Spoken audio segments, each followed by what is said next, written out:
దీని ద్వారా ఈ రాజన్న సిరిసిల్ల జిల్లాలో అతి త్వరలో జరగబోయేటువంటి స్థానిక సంస్థల ఎన్నికల్లో బీజేపీ కార్యకర్తలు దమ్మేంటి బీజేపీ కార్యకర్తల గెలుపు ఏ విధంగా చూపడానికి ఒక మంచి అవకాశాన్ని తీసుకుని ఆత్మీయ సభలు ఏర్పడుతున్నారు.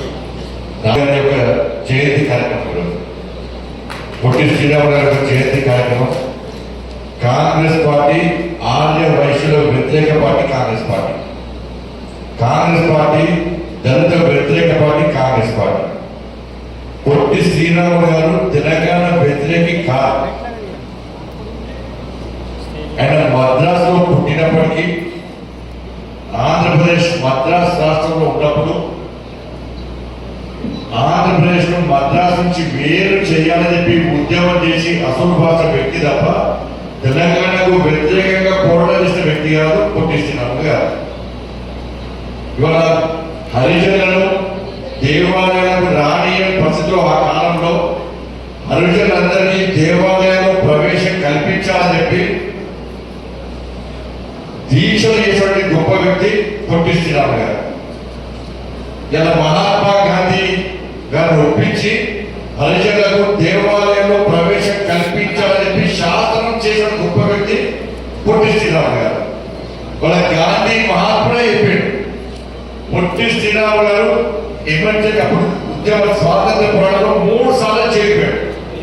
ఆంధ్ర రాష్ట్రం కోసం ఉద్యమం చేసే వ్యక్తితో పాటు ఈ దేశం కోసం దేశం యొక్క స్వాతంత్ర సమరంలో పోరాటం చేసిన వ్యక్తి పొట్టి శ్రీరాములు గారు. గాంధీ మహాత్ముడే చెప్పాడు. పొట్టి శ్రీరాములు గారు వ్యక్తి అటువంటి వ్యక్తి.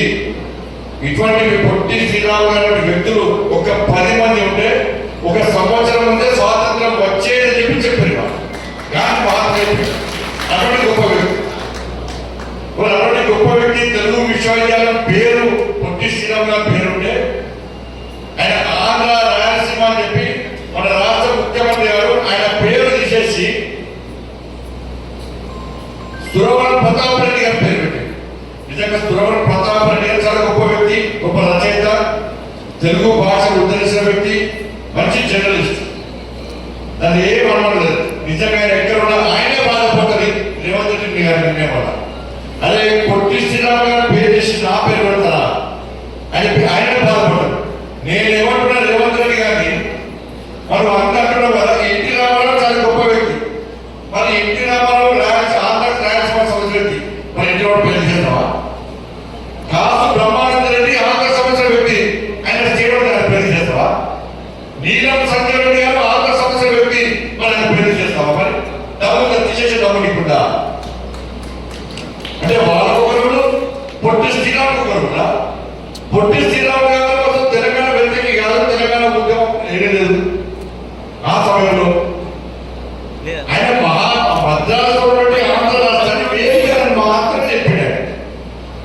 ఇవాళ అటువంటి గొప్ప వ్యక్తి ఆర్య వయసులకే కాదు, ఆర్య వయసులో ఆరాధ్య దైవంగా భావించినటువంటి పొట్టి శ్రీరాములు గారు ఒక స్వాతంత్ర సమరయోధుడు, స్వాతంత్ర్యం కోసం చేరుకున్న వ్యక్తి.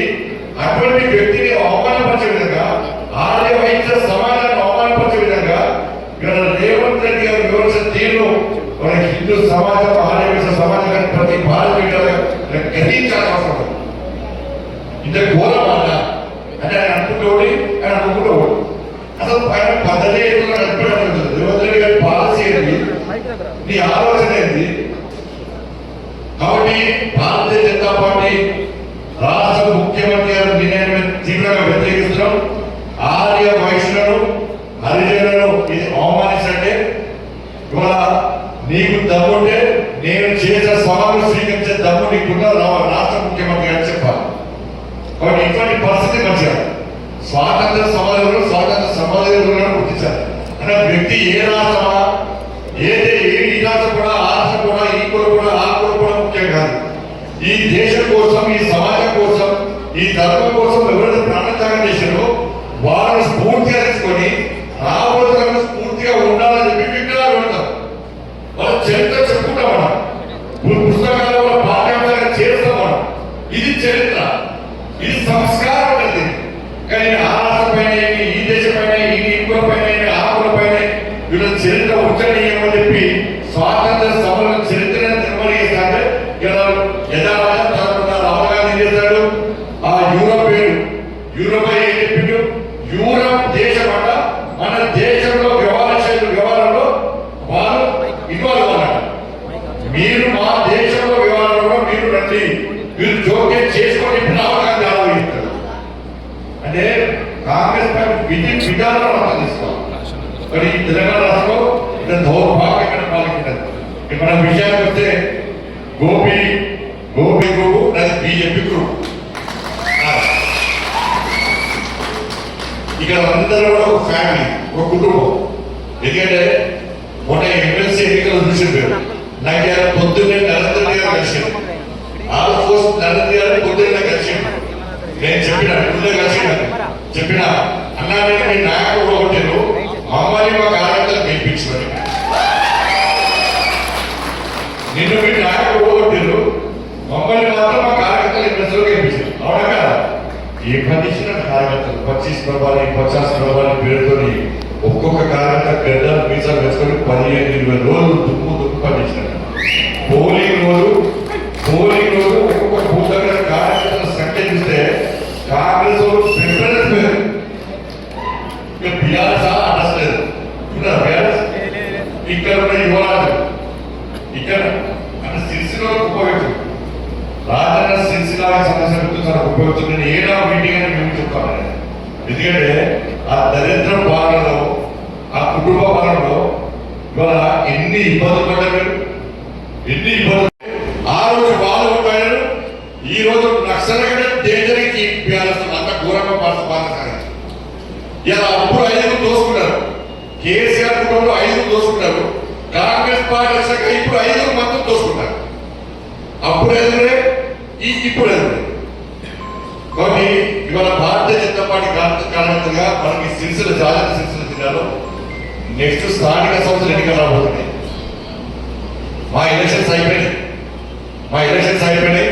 ఇప్పుడు నెక్స్ట్ వచ్చేది కార్యకర్తల ఎలక్షన్స్. కార్యకర్తలను గెలిపించాల్సిన బాధ్యత, గెలిపించే బాధ్యత ఈ వేదికకు మా అందరు ఒక్కరి మద్దతు మీ అందరినీ కదా. మీరు సెస్ ఎలక్షన్ గెలిచింది మనమే. 4 గెలిచే ఆ దళితులు 3 ఎలక్షన్లు ఆనందం చేస్తున్నారు. నాకు ఆఫీస్ పనిస్తుంది అసలు చెప్తే అడుగు గెలిచి మనం 4 గెలిచాం. ఫస్ట్ వీరినప్పటికీ గెలిచాం. వీరినప్పటికీ గెలిచిన తర్వాత ఈ దళితులు వేసిన కేసీఆర్ కొడుకు చేసిండు. అక్కడ ఒక లేడీ ఆఫీసర్ ఉంది బాబు, ఆయన ఫోన్ చేసి బెదిరించాడు. ఏమని నువ్వు వీరినప్పటికీ గెలిచిందని బీజేపీ అమలు చేస్తామని సంగతి చూస్తాను పాప అంటే కాదు. తర్వాత మళ్ళీ 2 గెలిచాం. మళ్ళీ 2 గెలిచాం అమలు చేయకుండా ఆ లేడీ ఆఫీసర్ ఆపి మనోరు పోయి మన గొడవ చేస్తే లాఠీచార్జ్ చేసి మన కార్యకర్త కొట్టినారు. కొట్టిన తర్వాత 4 గెలిచాం. అప్పటి 4 గెలిచిన తర్వాత కూడా మనకు గెలిచి అమలు చేయాలి. అంత రాజకీయ పాలన, దుర్మార్గ పాలన. ఇలా ఆ ఆఫీసర్ సాయంత్రం 4 గంటలకు ఫోన్ చేసిన, 5 గంటలకు ఫోన్ చేసిన. సార్ ఆయన అప్పటికే కన్ను తిరిగి పడిపోయినా. కన్ను తిరిగి ఈ కేసీఆర్ కొడుకు పెట్ట బాధను భరించలేక కన్ను తిప్పి స్పృహ పడిపోయిన తర్వాత మన మల్లేశ్వరం గారు ఫోన్ చేసి అన్న ఈ లేడీ ఆఫీసర్ ఈ కేసీఆర్ కొడుకు ఇబ్బంది పెడుతున్న రమేష్ కూడా ఫోన్ చేసి కేసీఆర్ కొడుకు ఇబ్బంది పెడుతుందని చెప్పి ఆ లేడీ ఆఫీసర్ నాతో మాట్లాడింది. సార్ నా హెల్త్ బాగాలేదు సార్, నన్ను బెదిరిస్తున్నాడు సార్, ఈ 4 గెలిస్తే అని చెప్పి అమలు చేస్తే నన్ను సస్పెండ్ చేస్తా అంటున్నాడు సార్ అని చెప్పి ఆ లేడీ ఆఫీసర్ బాధపడితే నేను ఒకటే చెప్పిన, అమ్మ నీ ఆరోగ్యం ముఖ్యం, మీ ఉద్యోగస్తులు నాకు ముఖ్యం. ఇవాళ కాకుండా రేపు గెలుస్తాం, మళ్ళీ గెలుస్తాం. ఈ పాలన కొన్ని సంవత్సరాలు మాట్లాడుతుంది. నెక్స్ట్ వచ్చేది మాదే ప్రభుత్వం. ఆ గెలిచిన వీరిన పని కూడా వాళ్ళకే చేసే, గెలిచిన వీరిన పని కూడా వాళ్ళకే చేసే. నువ్వు అమలు చేసుకో, మేము ఏ బాధపడకుండా మేము హామీ ఇస్తే వాళ్ళు అమలు చేశారు. వాస్తవానికి గెలిచింది ఎవరైనా గెలిచింది ఎవరు? మనం గెలుస్తాం. 4 గెలుస్తాం. ఇవాళ ఎక్కడ గెలిచింది ఎవరు? బీఆర్తో రాష్ట్రం వేరు. రాష్ట్ర ముఖ్యమంత్రి స్వయంగా కరీంనగర్ వచ్చి మీటింగ్ పెట్టిరు, మంచిర్యాలలో మీటింగ్ పెట్టిరు, నిజామాబాద్ మీటింగ్ పెట్టిరు. మంత్రులు అందరూ వచ్చి కరీంనగర్ అడ్డా పెట్టారు. ఓట్లు ఎక్కువనే చెప్పి అబద్ధాల మీద అబద్ధాలు చెప్పారు. చెప్పరాని విషయాలన్నీ చెప్పారు. భారతీయ జనతా పార్టీని నరేంద్ర మోడీని ఏ విధంగా తిట్టాలో తిట్టని శాపనార్థాలు పెట్టారు. ఇలా తప్పించే ప్రయత్నం చేశారు. కానీ భారతీయ జనతా పార్టీ విశ్వాసం నమ్మకంతో నరేంద్ర మోడీ గారి ఒక భరోసాతో మేధావి వర్గం అంతా కూడా మన భారతీయ జనతా పార్టీ ఓటేసి 2 సీట్లను గెలిపించగలదా ఇలా మేధావి వర్గాన్ని ఉద్యోగ ఉపాధ్యాయుల వర్గాన్ని విషయం వాళ్ళ వాళ్ళు ఏది తెలంగాణ రాష్ట్రంలో పరిస్థితి ఏది వల్ల ఒక రాజకీయ పాలన కొనసాగుతుంది కాదు, ఒక అవినీతి పాలన కొనసాగుతుంది కూడా. 5-6 గ్యారెంటీలు అమలు చేయమంటే మనం చెప్పాలి. స్థానిక సంస్థకి కూడా అదే పరిస్థితి.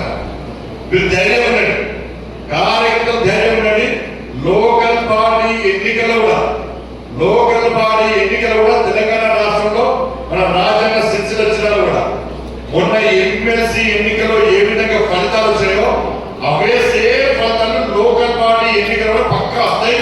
వీరందరూ వార్డు మెంబర్లు అవుతారు, వీరందరూ సర్పంచ్ అవుతారు, వీరందరూ ఎంపీడీస్ అవుతారు, వీరందరూ ఎంపీపీలు అవుతారు, వీరందరూ జెడ్పీడీస్ అవుతారు, మీరు కౌన్సిలర్లు అవుతారు, మీరు కార్పొరేటర్ అవుతారు, మీరు చైర్మన్ అవుతారు, మీరు మేయర్ అవుతారు. గ్యారెంటీ ఎత్తున ఇక్కడ మాత్రం 50% ఓడిపోయిన పద్ధతులు భారతీయ జనతా పార్టీ కార్యకర్తలు ఎదుర్కొనేద్దాము.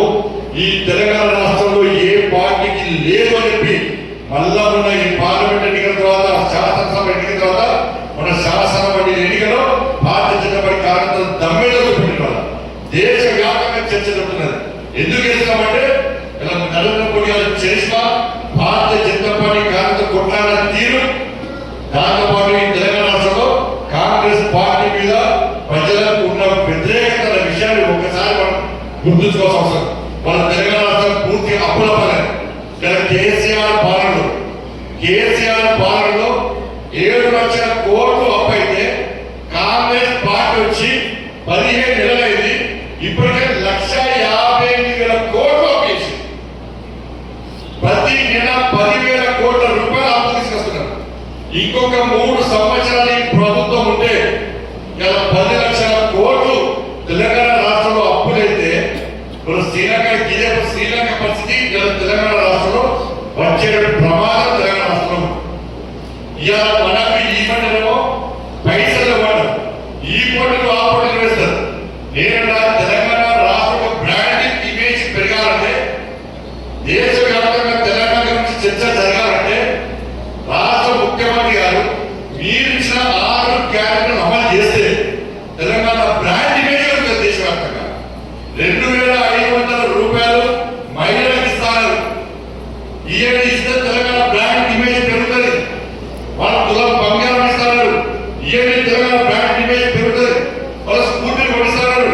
వాళ్ళ కొనియండి తెలంగాణ బ్రాండ్ ఇమేజ్ పెరుగుతుంది. 12,000 రూపాయలు రైతు కూరకి ఇస్తారు. ఇవ్వని వాళ్ళ బ్రాండ్ ఇమేజ్ పెరుగుతుంది. తెలంగాణ 2 లక్షల ఉద్యోగాలు భర్తీ చేస్తున్నారు. బ్రాండ్ ఇమేజ్ పెరుగుతుంది. 4,000 రూపాయలు నిరుద్యోగ భృతి ఇస్తారు. తెలంగాణ బ్రాండ్ ఇమేజ్ పెరుగుతుంది. 4,000 రూపాయలు ఆసరా పెన్షన్ ఇస్తారు. ఇవ్వండి తెలంగాణ బ్రాండ్ ఇమేజ్ పెరుగుతుంది. ఇవి అయితే తెలంగాణ బ్రాండ్ ఇమేజ్ పెరుగుతుంది. ఇవి చేయడానికి పైసలు ఇవ్వట సెంట్రల్ యూనివర్సిటీ జాగా 400 ఎకరాలు ఇలా అమ్మడానికి కాంగ్రెస్ పార్టీ ప్రభుత్వం ప్రయత్నం చేస్తుందంటే, ఇతర వ్యక్తులకు కాంట్రాక్టులు పిల్లిస్తుందంటే ఈ 80% కాంగ్రెస్ సర్కారు ఈ తెలంగాణ రాష్ట్రం తరపుకోవాల్సిన బాధ్యత భారతీయ జనతా పార్టీ కార్యకర్తలు ఉందన్న విషయాన్ని ప్రతి భారతీయ జనతా పార్టీ కార్యకర్తలు గుర్తుంచుకోవాలి. తెలంగాణ రాష్ట్రం మొత్తం ఘోరమైన పరిస్థితి. మనం కులగణన చేసి సర్వే అయినారు, కుటుంబాల సర్వే అయినారు. కులగణన చేసిన తర్వాత మన ఆస్తిపాస్తులేని, మనకి భూములు ఉన్నాయి, మనకి ఇంటి ఉన్నది, మన పైసలు ఉన్నాయి, మన ఆస్తిపాస్తులు ఎంత అని చెప్పి మొత్తం ప్రభుత్వం ఇచ్చినాం. మనం అధికారులు మనకి వస్తే మనకి మొత్తం డాటా మొత్తం ఇచ్చేస్తాం. దాన్ని రహస్యంగా ఉంచాలి. అంటే నాకున్న ఆస్తి నేను మొత్తం కూడా చెప్తాను. ఎవరో పెంచబో వేరే దేశం వాటిని తీసుకొచ్చి కమిటీలో పెట్టారు. కమిటీ చేసి మన ఆస్తిపాస్తులు మొత్తం వాడికిస్తే రేపు మన ఆస్తిపాస్తులు ఉంటుందా? ఈ తెలంగాణ రాష్ట్రం ప్రజల ఆస్తిపాస్తులు గ్యారెంటీ ఉందా? ఎవరు పెట్టిన కమిటీలు అంటే అర్బన్ నక్సలైట్లకు గతంలో నక్సలైట్ భావాచారం ఉన్నలకు ఈ సమగ్ర సర్వే, ఈ కుటుంబ సర్వే తీసుకపోయి వాళ్ళ చేతిలో పెట్టారు. వాళ్ళు చూస్తారా? దోషులు అర్థం చేసుకోండి. అర్బన్ నక్సల్ చేతిలో మన ఆస్తిపాస్తుల రహస్య డాటా పెడితే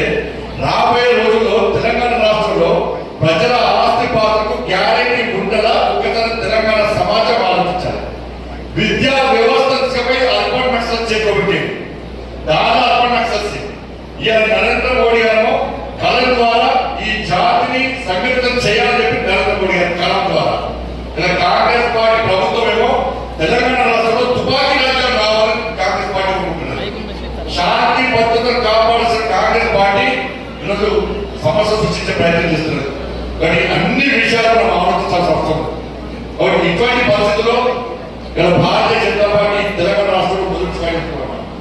మన కొట్టాలి మా కొట్టాలి కాదు, మా కోసం కొట్టాలి భారతీయ జనతా పార్టీ, మా కోసం యాత్ర చేసి భారతీయ జనతా పార్టీ, మా కోసం లాభించబడుతున్నది భారతీయ జనతా పార్టీ, మా కోసం జైలు పెట్టి భారతీయ జనతా పార్టీ, మా కోసం కేసులు భరించింది భారతీయ జనతా పార్టీ. కానీ మేము భారతీయ జనతా పార్టీకి వేయాల్సిన ఓటు కాంగ్రెస్ పార్టీ మోసపూరితమైన విధానాన్ని 6 గ్యారెంటీలన్నీ వాళ్ళ ఓటు చేస్తాం. వాళ్ళు మమ్మల్ని మోసం చేశారు కాబట్టి పార్లమెంట్ ఎన్నికల్లో ఇలా ప్రజలు మన ఓటు వేసి గెలిపించారు. ఇలా దాని తర్వాత జరిగిన శాసన మండలి ఎమ్మెల్సీ ఎన్నికల్లో మనకు ఓటు వేసి గెలిపించారు.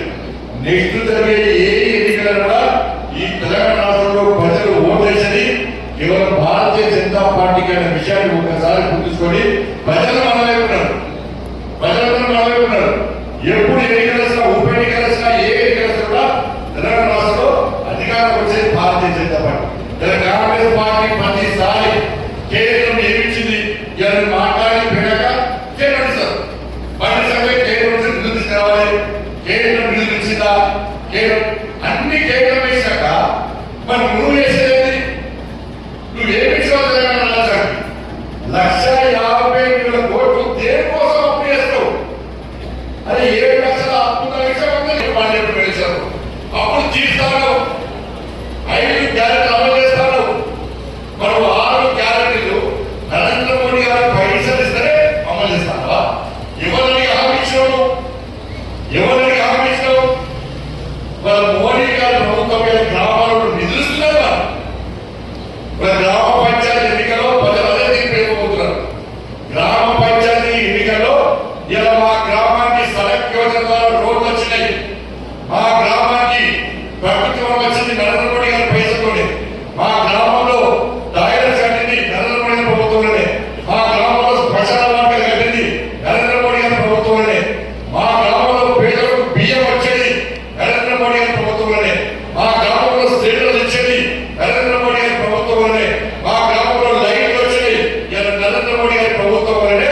మా గ్రామంలో ఇంతో అభివృద్ధి జరిగిందంటే కేవలం నరేంద్ర మోడీ గారి ప్రభుత్వం వల్లనే. కాబట్టి మేము గ్రామ పంచాయతీ ఎన్నికల్లో భారతీయ జనతా పార్టీ అభ్యర్థులను మాత్రమే గెలిపిస్తామని చెప్పి ఇలా గ్రామాల్లో కార్యకర్తలు ప్రజలందరూ సిద్ధంగా ఉన్నారు. కాబట్టి ఇలా స్థానిక సంస్థలకు ఎన్నికలు జరపడానికి కాంగ్రెస్ పార్టీ భయపడుతున్నది. కాంగ్రెస్ పార్టీ గ్రామంలో రోడ్లు వేయించిందా, మోర్లు కట్టించిందా, ఓ చెట్టు నాటిందా, బియ్యం ఇస్తుందా, పెన్షన్ ఇస్తుందా, ఒక రేషన్ కార్డు ఇచ్చిందా? ఏమి ఎన్నికల్లో ఏ ఒక్క పెట్టుబడి కాంగ్రెస్ పార్టీ పోటీ చేస్తారు. కేంద్రం ఏమిచ్చిందంటే చెప్తున్నాం, బాగా చెప్తున్నాం ఏమిచ్చిందో. ఇలా రాష్ట్రం ఏమిచ్చిందంటే చెప్పలేని స్థితిలో కాంగ్రెస్ పార్టీ ఉంది. కిషన్ రెడ్డి గారు సవాల్ చేసిన, నేను సవాల్ చేస్తా. కేంద్రము తెలంగాణ రాష్ట్రానికి ఏమిచ్చిందో చర్చకు సిద్ధమని చెప్పి కిషన్ గారు చెప్పాడు. మరి తెలంగాణ రాష్ట్రం ఏమిచ్చిందో గ్రామాల వారిగా, మండలాల వారిగా, జిల్లాల వారిగా చెప్పడానికి కాంగ్రెస్ పార్టీ సిద్ధమా? ఆ సవాల్ చేస్తే కాంగ్రెస్ పార్టీ అన్ని ముసుకుపోయి ప్రతిసారి కేంద్రం ఇస్తలేదు, కేంద్రం అన్ని కేంద్రం ఇచ్చాక నువ్వే చేసేది. నువ్వు ఇంతకుతో మేము తీసుకొస్తాం, మేము పాలిస్తాం తెలంగాణ రాష్ట్రాన్ని. ఇలా పక్క రాష్ట్రం ఆంధ్రప్రదేశ్ పైసలు ఇస్తున్నాం, తెలంగాణకు పైసలు ఇస్తున్నాం, బీహార్కు పైసలు ఇస్తున్నాం, ఒరిస్సాకు పైసలు ఇస్తున్నాం, మా పాలకులేని కర్ణాటకకు ఇస్తున్నాం. వాటికి సంబంధం లేకుండా అన్ని రాష్ట్రాల్లో సమానంగా తీసేటువంటి ప్రయత్నం నరేంద్ర మోడీ గారు చేస్తున్నారు. అన్ని రాష్ట్రాలు అమలు చేస్తేనే దేశం అమలు చేస్తున్నారు. మరి ఇటువంటి పరిస్థితుల్లో గ్రామాల వారిగా కార్యకర్తలు అందరూ కూడా కాంగ్రెస్ పార్టీ యొక్క కుట్రలను, కాంగ్రెస్ పార్టీ యొక్క బదనాలు చేస్తుందో బీజేపీ నరేంద్ర మోడీ గారు, దానికి వ్యతిరేకంగా మన గ్రామాల వారిగా ప్రచారం చేసిన బాధ్యత ఉన్నది. తప్పకుండా డీటెయిల్ రిపోర్ట్ ఇస్తాం. తెలంగాణ రాష్ట్ర వ్యాప్తంగా ఏ గ్రామానికి నరేంద్ర మోడీ ప్రభుత్వం ఏమేమి నిధులు ఇస్తో పూర్తి డీటెయిల్ రిపోర్ట్ ప్రతి గ్రామానికి ఇస్తాం. రాష్ట్ర పార్టీ నుంచి ప్రతి గ్రామానికి ఇస్తాం. ప్రతి గ్రామంలో పోస్టర్లు చేస్తాం. ప్రతి గ్రామంలో ఫ్లెక్సీ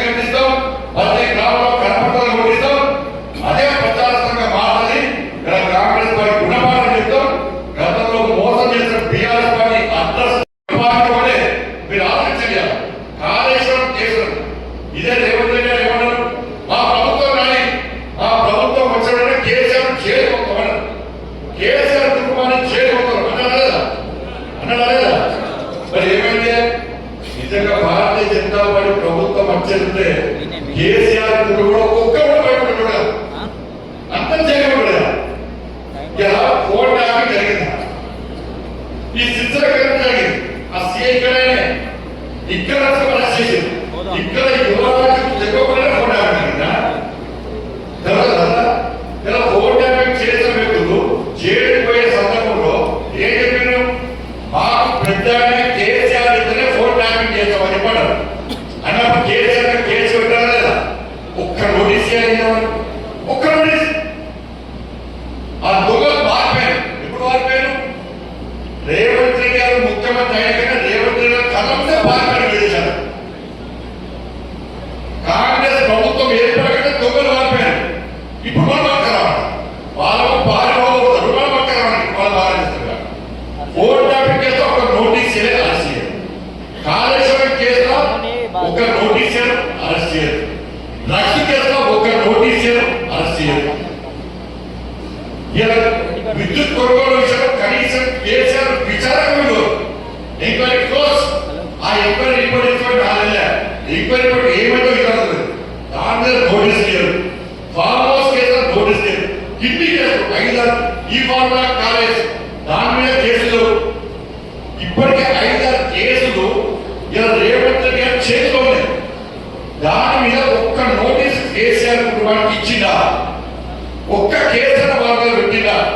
ఎందుకు పడతారంటే ఇద్దరు ఒకటే, ఇల్లులో దోతని గదిలో కొట్లాడ నడుపుతారు. ఎందుకంటే మొన్న ఎంపీఎస్ ఎన్నికల్లో మనకు గెలిచాం కాబట్టి, గెలుస్తామని మనకు తెలుసు కాబట్టి, ఎంపీ ఎన్నికల్లో మనకు గెలిచాం కాబట్టి, ఈ తెలంగాణ రాష్ట్రంలో బీజేపీ స్ట్రెంత్ అవుతుంది కాబట్టి, శక్తివంతంగా తయారవుతుంది కాబట్టి, బీజేపీ దెబ్బ కొట్టాలంటే మన ఇద్దరం కలిసి ఉండాలని చెప్పి టీఆర్ఎస్ కాంగ్రెస్ ఢిల్లీలో రాష్ట్ర ఒప్పందం కుదుర్చుకొని నెక్స్ట్ ఎన్నికల్లో వాళ్ళిద్దరు కలిసి పోటీ చేసి బీజేపీ వ్యతిరేకంగా వివరించడానికి మాత్రమే ఇలా ప్రాక్టీస్. లేకుంటే ఇన్ని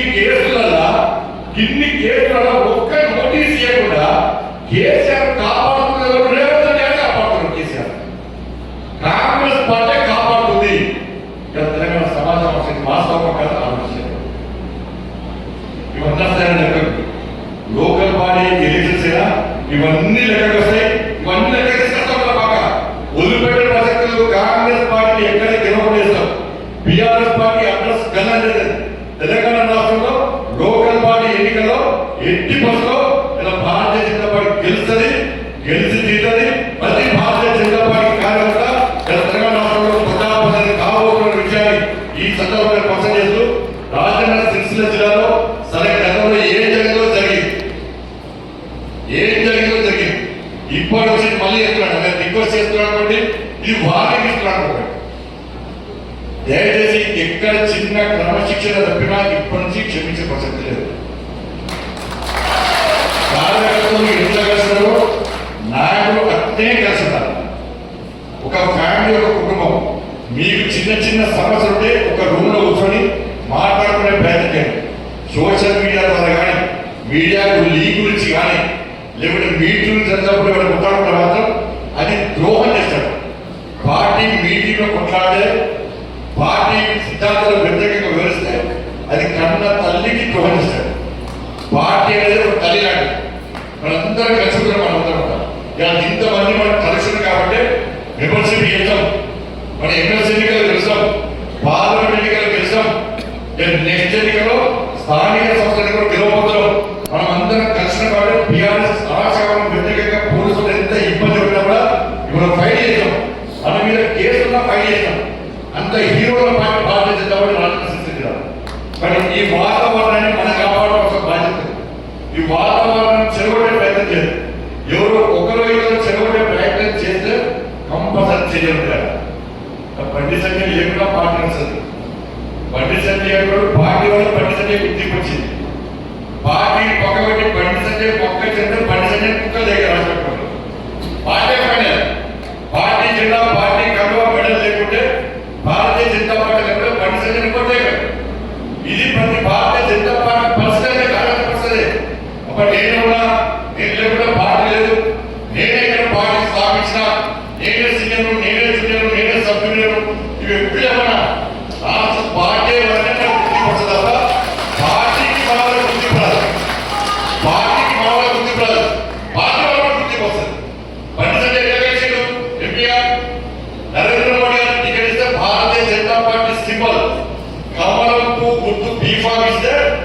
ఇక్కడ ఉన్న భారతీయ జనతా పార్టీ కార్యకర్తలు కమలం పువ్వు గుర్తు కోసం పనిచేసింది, బండి సంజయ్ కోసం పనిచేయలేదు. కమలం పువ్వు గుర్తును గెలిపించాలి, నరేంద్ర మోడీ గారిని ప్రధానమంత్రి చేయాలి, మూడవసారి భారతీయ జనతా పార్టీ రామారాజ్యం కోడిరాజం రావాలని కార్యకర్తలు పనిచేసే తప్ప బండి సంజయ్ ఎంపీ అని పనిచేయలేదు. ఇది లోకల్ పార్టీ ఎన్నిక కూడా కార్యకర్తలకే పనిచేస్తుంది. నా ప్రాంతంలో భారతీయ జనతా పార్టీ గెలవాలి, పువ్వు గుర్తు కోటేయాలి, ఎక్కడ పువ్వు గుర్తు గెలవాలి, మన రాజ్యం రావాలని కార్యకర్తలు పనిచేస్తుంది తప్ప వ్యక్తి కోసం పనిచేస్తుంది. వ్యక్తి ఆధారంగా భారతీయ జనతా పార్టీ వ్యతిరేకిస్తారు. కాబట్టి ఇటువంటి పరిస్థితుల్లో మనం అందరూ ఒక ఫ్యాక్టరీని కలిసినారు. ఏ గవర్నమెంట్ ఏ పరిస్థితి బీఆర్ఎస్ రాబోయే రోజుల్లో బీఆర్ఎస్ పార్టీ కంటే ఎక్కువ